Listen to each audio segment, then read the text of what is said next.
warahmatullahi wabarakatuh. Salam bahagia, salam guru penggerak. Perkenalkan, nama saya Marsiah MPD. Saya adalah calon guru penggerak Angkatan 11 SMP Negeri 1 Cibinong, Kabupaten Cianjur. Di video kali ini, saya akan menunjukkan aksi nyata saya tentang diseminasi modul 1.4 budaya positif yang dilaksanakan di lingkungan sekolah SMP Negeri 1 Cibinong. Selamat menyaksikan.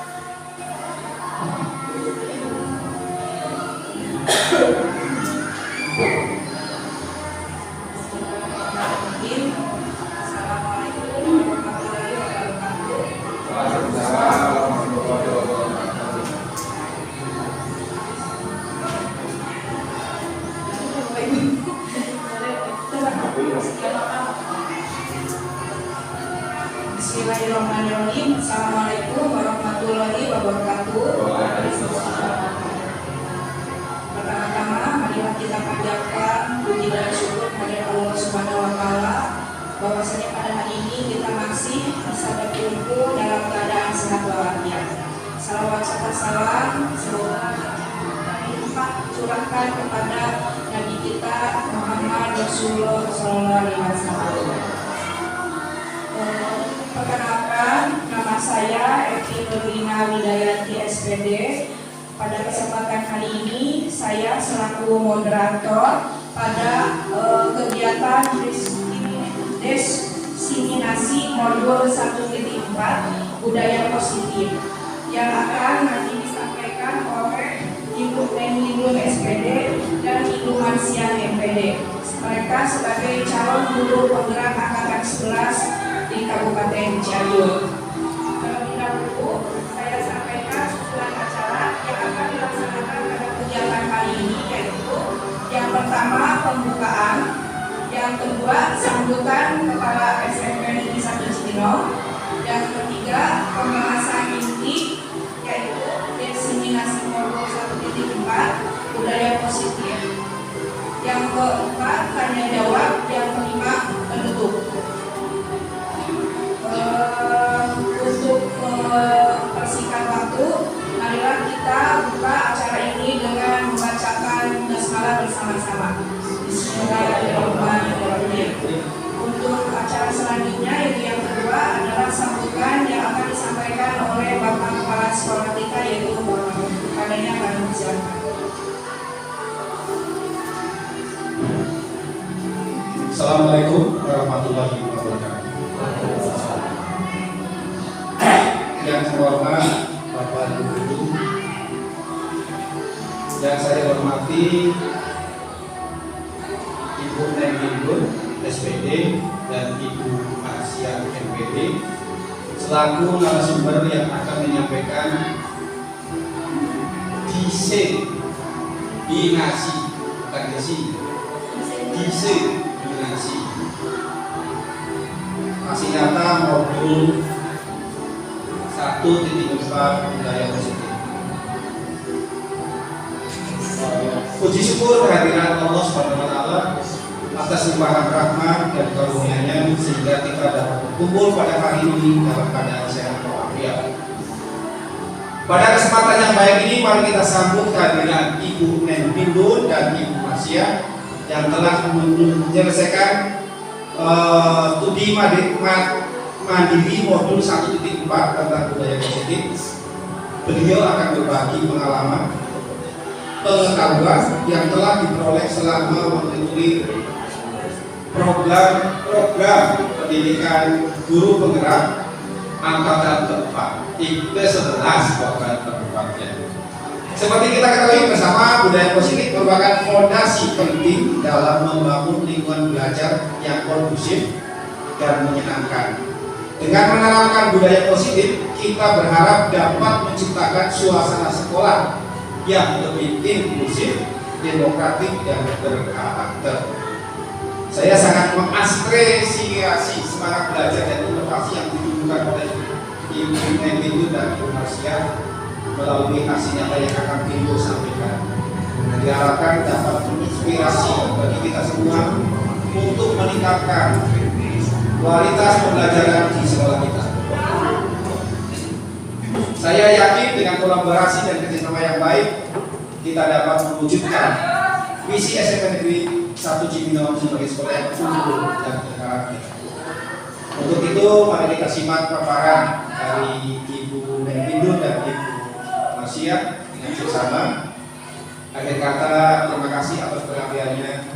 Assalamualaikum warahmatullahi wabarakatuh. Waalaikumsalam warahmatullahi wabarakatuh. Selanjutnya acara yang ketiga yaitu pembahasan inti tentang diseminasi modul 1.4 budaya positif. Yang pertama akan disampaikan oleh Ibu Neng Hindun SPD. Kepadanya kami persilakan.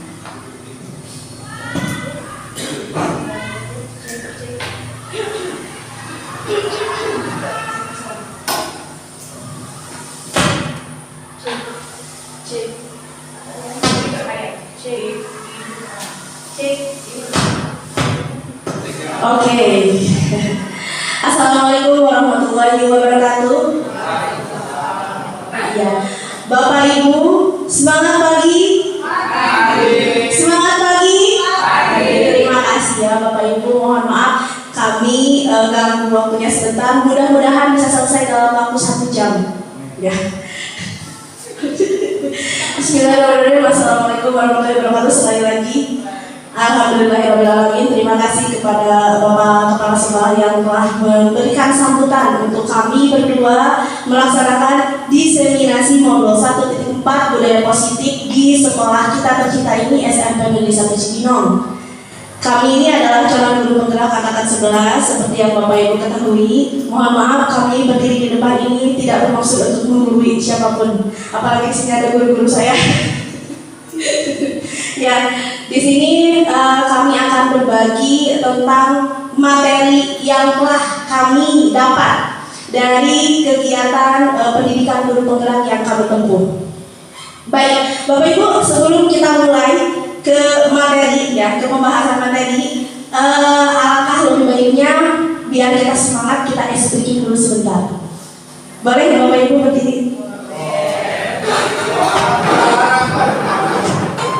Gimana tersebut? Baik, ini simpel saja ice-breakingnya.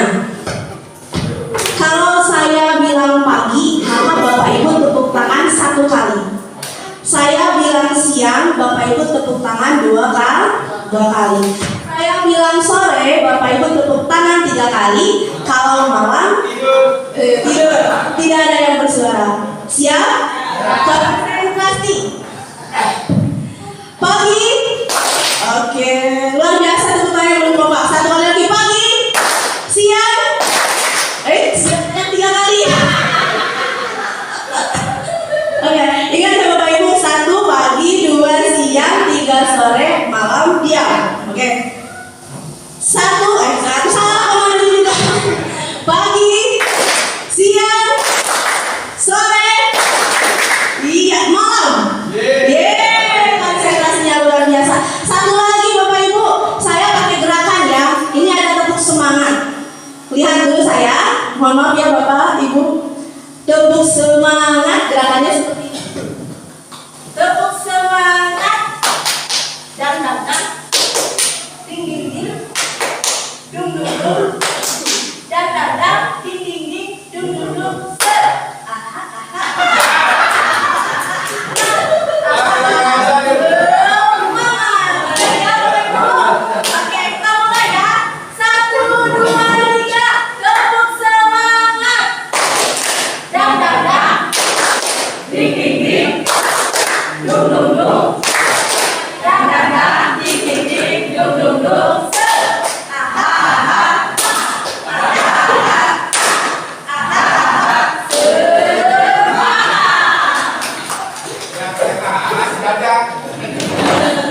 semuanya.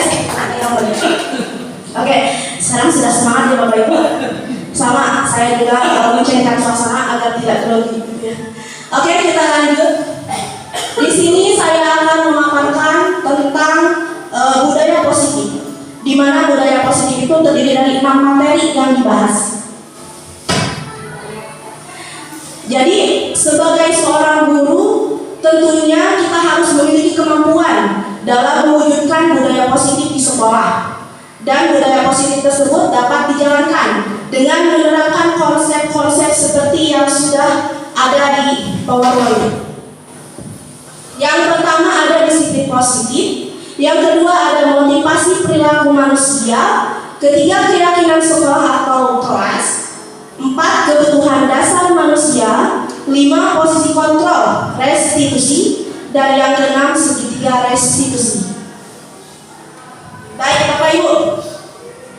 Nah, ada disiplin positif itu adalah suatu cara menerapkan disiplin yang mengajarkan anak bertanggung jawab dan menumbuhkan kesadaran diri berdasarkan nilai-nilai kebajikan. Setuju tidak Bapak Ibu dengan pernyataan ini?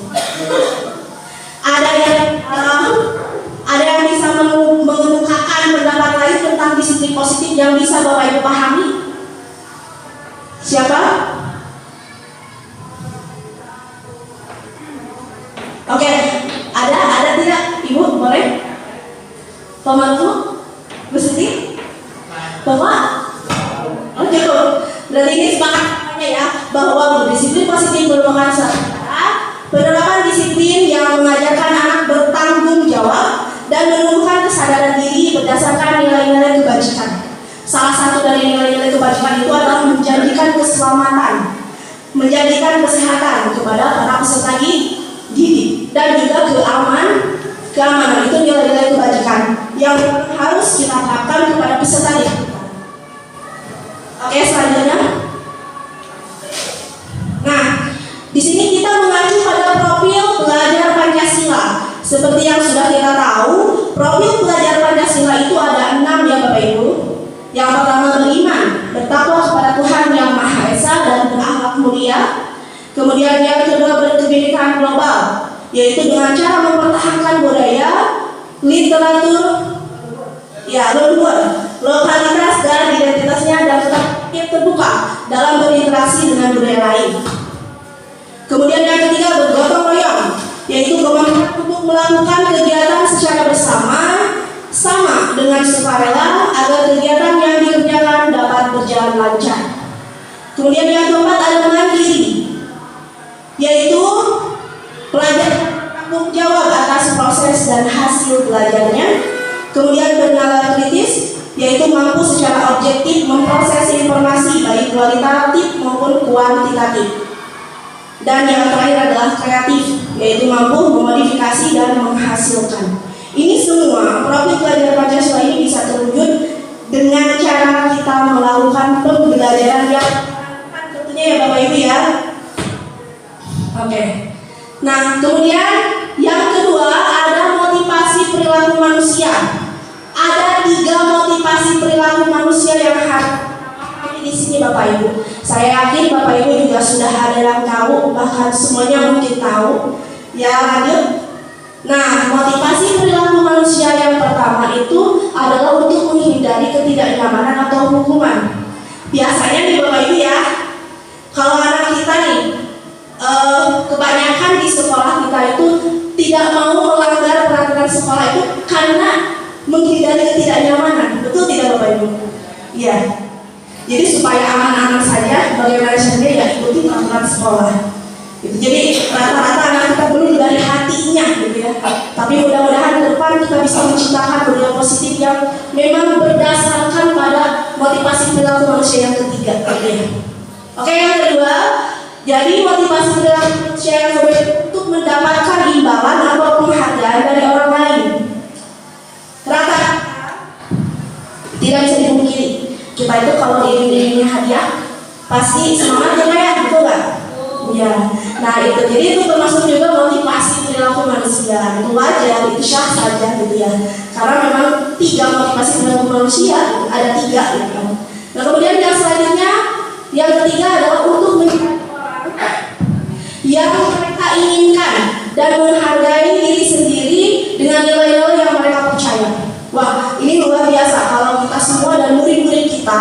bisa menerapkan motivasi perilaku manusia yang ketiga ini, berarti apapun itu sudah dari kesadaran dirinya. Dan ini adalah yang memang kita harapkan, betul Bapak Ibu. Mudah-mudahan ke depan sekolah kita dapat menerapkan motivasi perilaku manusia yang ketiga ini. Jadi apapun misalnya membuang sampah pada tempatnya itu berdasarkan dari hati nurani mereka, anak-anak kita gitu ya. Jadi tidak ada unsur paksaan, tidak ada unsur ingin dilihat oleh seseorang atau siapapun gitu ya, tapi berdasarkan hati atau nilai-nilai yang mereka percaya gitu, seperti ini. Kemudian yang ketiga adalah keyakinan kelas atau sekolah. Luar biasa Bapak Ibu, saya lihat di setiap kelas kita sudah memiliki keyakinan kelasnya masing-masing. Ya Bapak Ibu, walaupun memang tetap ada anak yang melanggar tentang keyakinan kelas, dan itu adalah PR kita semua untuk mengingatkan mereka terhadap keyakinan yang memang sudah disepakati bersama. Keyakinan kelas, bagaimana kita cara membentuk keyakinan kelas atau sekolah? Yaitu dengan cara keyakinan kelas itu bersifat lebih abstrak daripada peraturan yang lebih rinci dan konkret gitu ya Bapak Ibu. Keyakinan kelas bersifat pernyataan universal. Nah, terus pernyataan keyakinan kelas senantiasa dibuat dalam bentuk positif. Jadi kalimatnya positif Bapak Ibu. Seperti contohnya misalnya kan kita sering mendapatkan jangan buang sampah sembarangan. Menurut Bapak Ibu kalimat itu negatif apa positif? Negatif apa positif Bapak Ibu? Ya, jangan membuang sampah sembarangan. Negatif apa positif? Ayo siapa? Raise hand boleh? Siapa yang? Ayo siapa yang mau? Jangan membuang sampah sembarangan. Negatif apa positif? Negatif, boleh Ibu ceritakan alasannya. Ada kata jangan, berarti anak itu dipaksa gitu kan. Kalau buanglah sampah pada tempatnya itu kan nggak ada kata jangan, dan itu untuk mengajak supaya anak dengan kesadarannya gitu membuang sampah tanpa dipaksa gitu.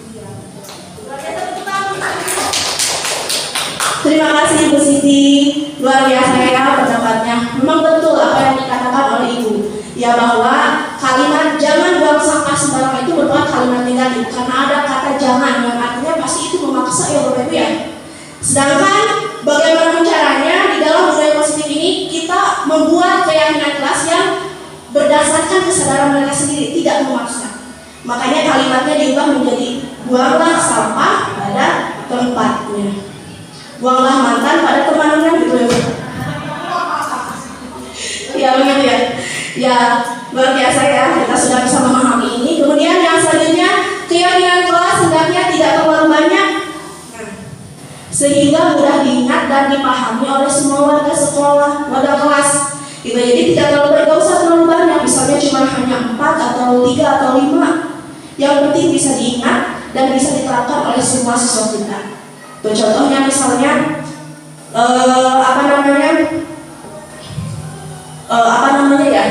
contohnya misalnya datang terlambat itu kalimatnya berarti negatif. Datanglah tepat waktu. Nah, itu ada kalimat positif. Itu bisa kita buat keyakinan kelasnya. Gitu. Kemudian kerjakan PR. Kerjakan berarti itu kalimat positif apa negatif? Kerjakanlah. Positif karena ajakan gitu ya, yang nantinya akan menghasilkan kesadaran pada diri peserta didik itu sendiri. Baik, selanjutnya semua warga hendaknya ikut berkontribusi dalam pembuatan keyakinan kelas lewat kegiatan curah pendapat. Jadi keyakinan kelas ini sebaiknya kita konsep bersama-sama. Ya, jadi tidak dibuatkan lebih baiknya, tapi dibuat oleh bersama-sama agar keyakinan kelas itu melekat pada diri anak-anak kita semua. Selanjutnya bersedia meninjau kembali keyakinan kelas dari waktu ke waktu. Ya, meninjau kembali keyakinan kelas dari waktu ke waktu. Ini bisa diterapkan. Oke, selanjutnya siap dulu. Gak apa-apa. Lanjut. Kebutuhan dasar manusia seperti ini ya. Nah itu Bapak Ibu, jadi yang saya paparkan adalah 3 materi yaitu disiplin positif, motivasi kebutuhan manusia, dan yang ketiga adalah keyakinan kelas. Selanjutnya akan disampaikan oleh Ibu Marsia. Terima kasih atas waktunya. Wassalamualaikum warahmatullahi wabarakatuh. Saya kembalikan kepada Ibu. Terima kasih kepada Ibu Nainul atas pemaparan materinya. Selanjutnya materi yang kedua akan disampaikan oleh Ibu Marsia MPD. Kepadanya kami persilakan.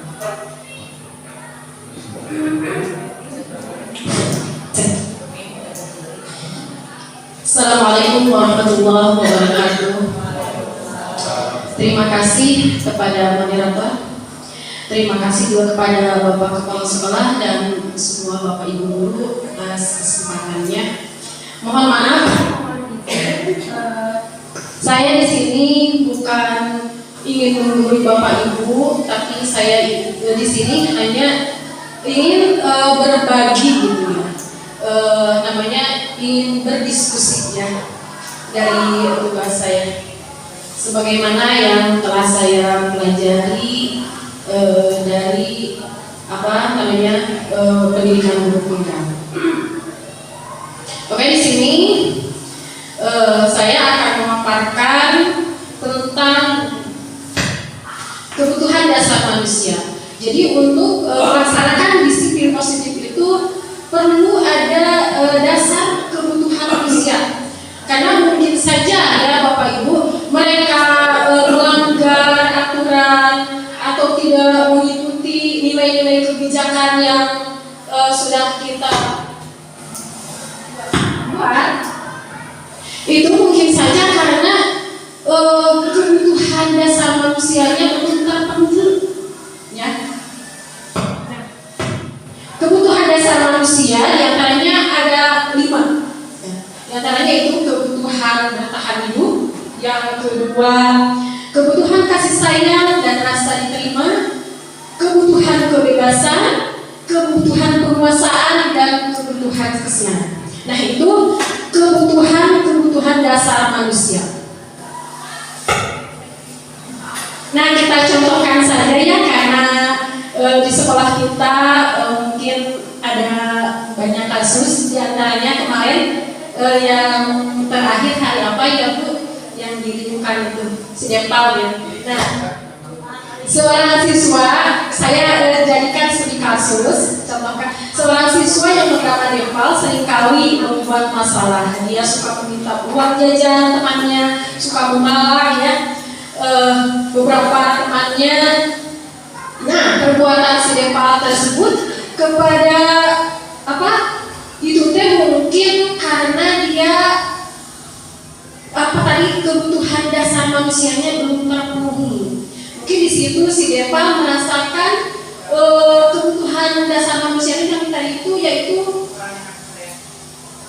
mungkin kalau misalkan minta uang jajan itu lebih masuk ke kebutuhan bertahan hidupnya. Mungkin karena dia tidak jajan atau mungkin dari rumahnya nggak makan, mungkin dari rumahnya nggak diberi uang jajan sehingga dia merasa lapar, jajan tidak punya. Nah itu untuk memenuhi kebutuhan bertahan hidup. Jadi akhirnya dia memaksa kepada teman-temannya untuk minta uang jajan. Begitu Bapak Ibu. Nah, di sini juga ada alasannya. Mungkin karena lapar dan uang tidak cukup atau bahkan tidak membawa uang untuk jajan, maka sehingga kebutuhan dasar yang sedang berusaha dipenuhi adalah kebutuhan bertahan hidup. Gitu. Mungkin kebutuhan bertahan hidupnya kurang terpenuhi sehingga dia akhirnya begitu. Nah, alasan kedua mungkin karena dia ingin diperhatikan juga ya Bapak Ibu. Ya, diperhatikan, jadi itu tidak terpenuhi kebutuhan rasa kasih sayang sehingga dia membuat istilahnya cari perhatian. Alasan ketiga. Nah untuk alasan ketiga mungkin juga karena temannya jadi takut, dengan supaya takut sama dia, jadi dia membutuhkan kurang terpenuhinya kebutuhan penguasaan. Nah mungkin itu kasus yang kita sudah alami, di antaranya kasus Depal itu. Ya, kalau kita hubungkan dengan kebutuhan dasar manusia yang 5 tadi. Oke. Nah, selanjutnya adalah ada posisi kontrol, ya. Posisi kontrol. Posisi kontrol guru itu mempunyai 5 posisi. Nah, 5 posisi kontrol guru. Yaitu yang pertama ada penghukum, guru sebagai penghukum. Nah, yang kedua ada pembuat rasa bersalah. Ya, yang ketiga guru itu ada sebagai di posisi teman. Yang keempat sebagai posisi pemantau. Nah, yang kelima guru sebagai manajer. Nah, di sini coba kita lihat bareng-bareng supaya kita jelas ya. Kita tonton saja videonya bersama-sama. Oke, Bapak Ibu, silakan disimak videonya.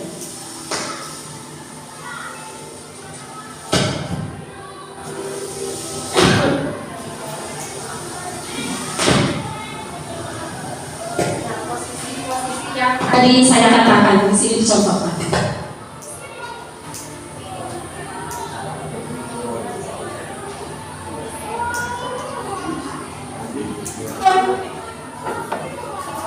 Kedengaran nggak suaranya?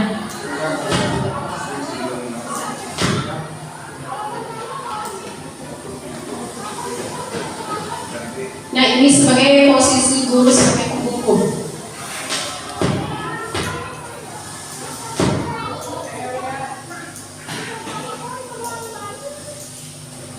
Kita aturkan dengan kita masing-masing, kita berada di posisi mana.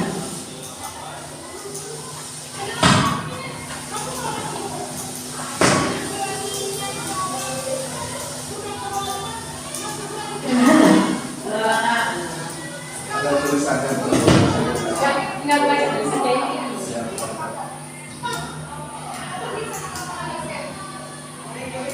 Ini sebagai posisi penghukum, jadi golak ya.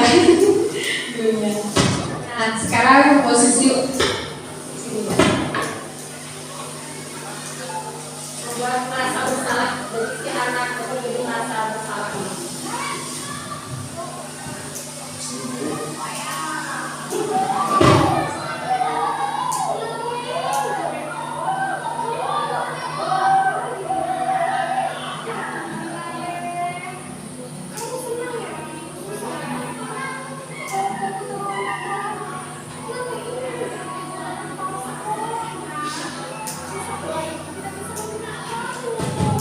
Jangan terlalu galak, tapi si anak jadi merasa bersalah.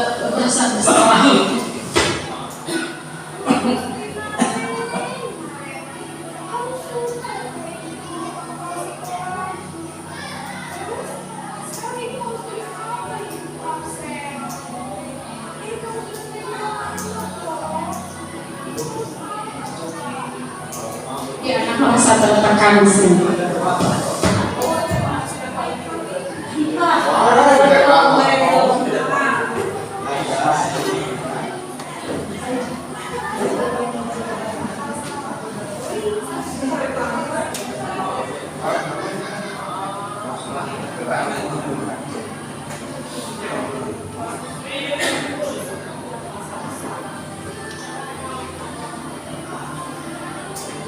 Sekarang posisi sebagai teman. Sebagai teman.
di posisi teman. Jadi anak nanti tidak akan takut, tidak akan juga kawan-kawan sana sekarang guru etaw ketergantungannya sebagai posisi teman. Sebagai posisi pemantau.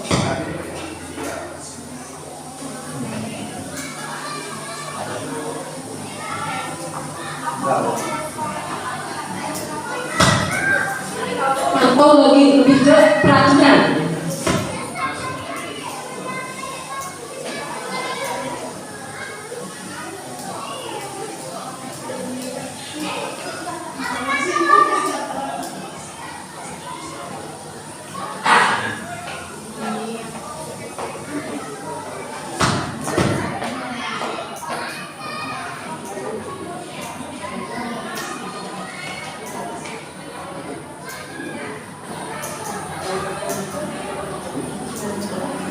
Terakhir sebagai manajer.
Sebagai manajer ya.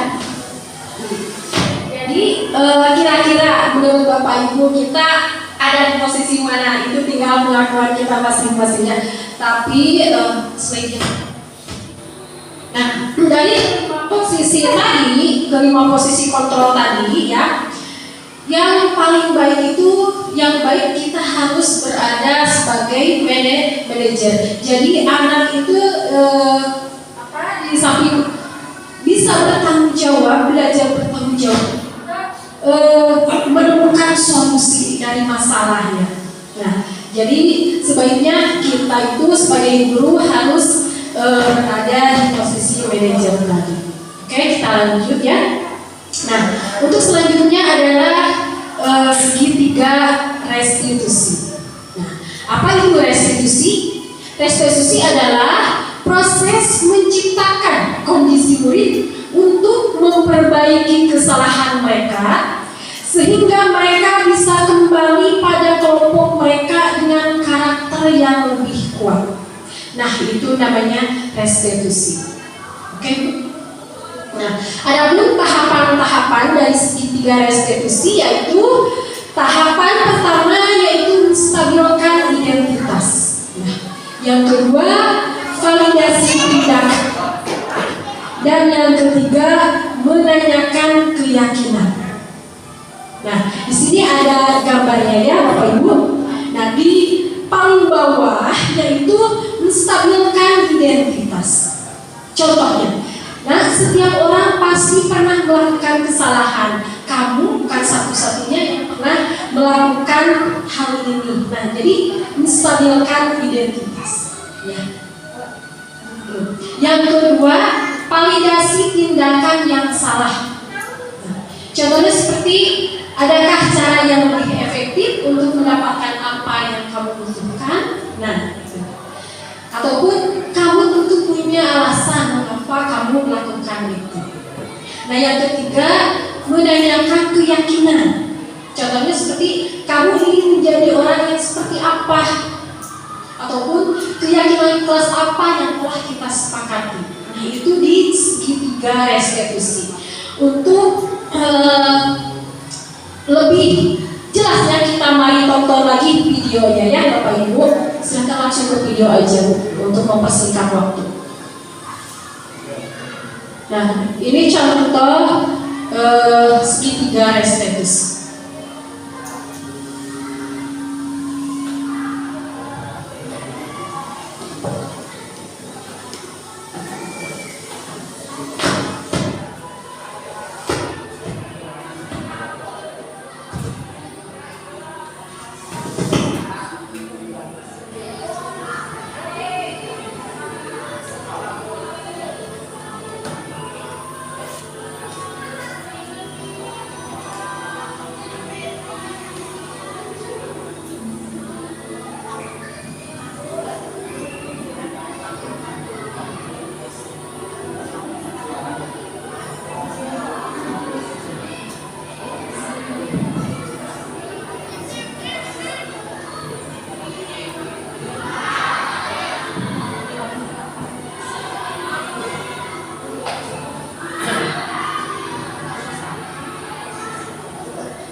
Tolong perhatikan sama-sama.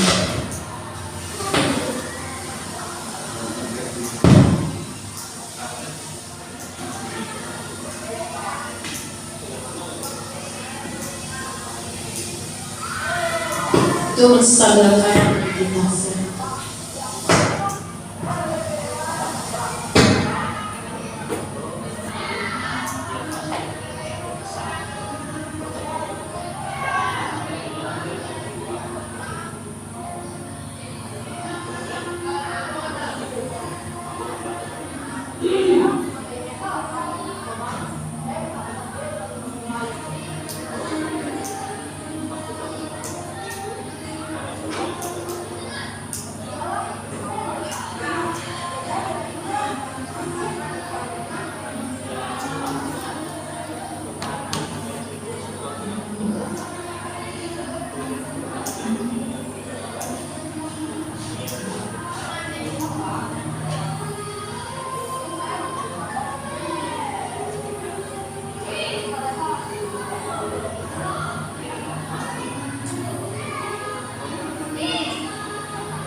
Nah, jadi Ibu Bapak untuk menyelesaikan peserta ini, jadi kita jangan langsung jas mereka. Mungkin mereka hak dasar manusianya belum terpenuhi. Jadi kita sebagai guru itu harus pemicu sasaran diutahkan gitu Bapak Ibu.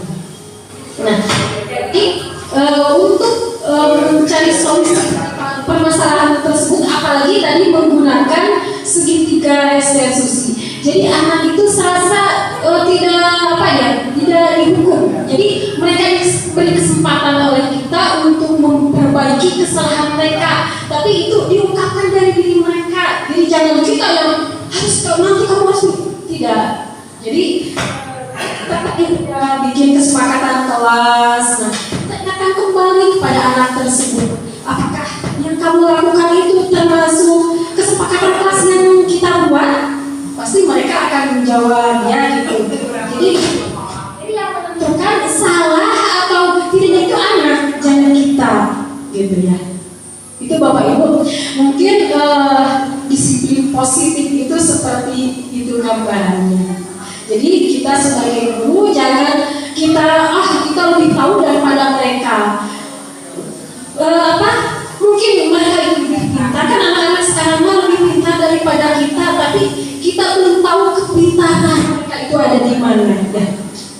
Mungkin mereka tidak pintar di matematika, tapi mereka bahannya pintarnya itu di olahraga ataupun misalkan di bidang kesenian. Jadi dalam memberikan pembelajaran jangan anak ini misalkan harus bisa ini. Misalkan si anak itu mungkin dia tidak kurang di misalkan contoh belajar matematika, kalau yang mereka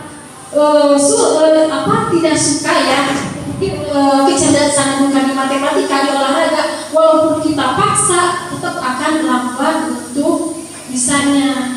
Bukannya itu rasa olahraga belajar olahraga bukan begitu, tapi semua yang kita ajarkan, tapi kita lebih menebalkan ke bakat murid kita ya. Kan murid kita itu sudah ada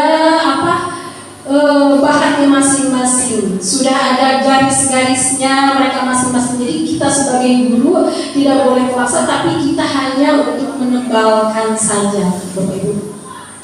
Oke, mungkin Bapak Ibu dari saya cukup sekian. Mohon maaf ya atas segala kekurangannya. Terima kasih atas segala perhatiannya. Bila taufiq wal hidayah. Wassalamualaikum warahmatullahi wabarakatuh.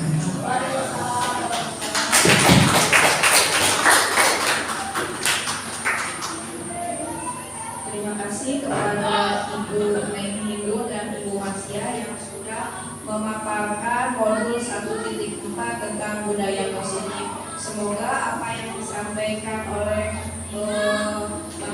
oleh Ibu Meng dan Ibu Masya itu dapat bermanfaat untuk kita semua.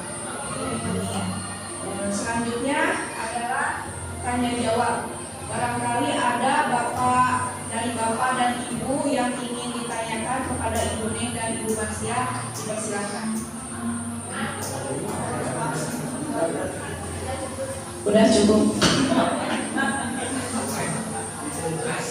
Alhamdulillah acara sudah terlaksana ya, dari pertama sampai terakhir. Karena tidak ada pertanyaan, kita tutup saja acara ini dengan mengucapkan alhamdulillah bersama. Alhamdulillah ya kami. Terima kasih atas perhatian Bapak Ibu semuanya. Wassalamualaikum warahmatullahi wabarakatuh.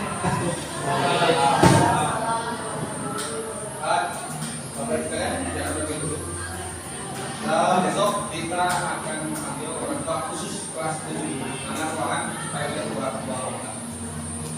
Itu dari ketua yang akan dalam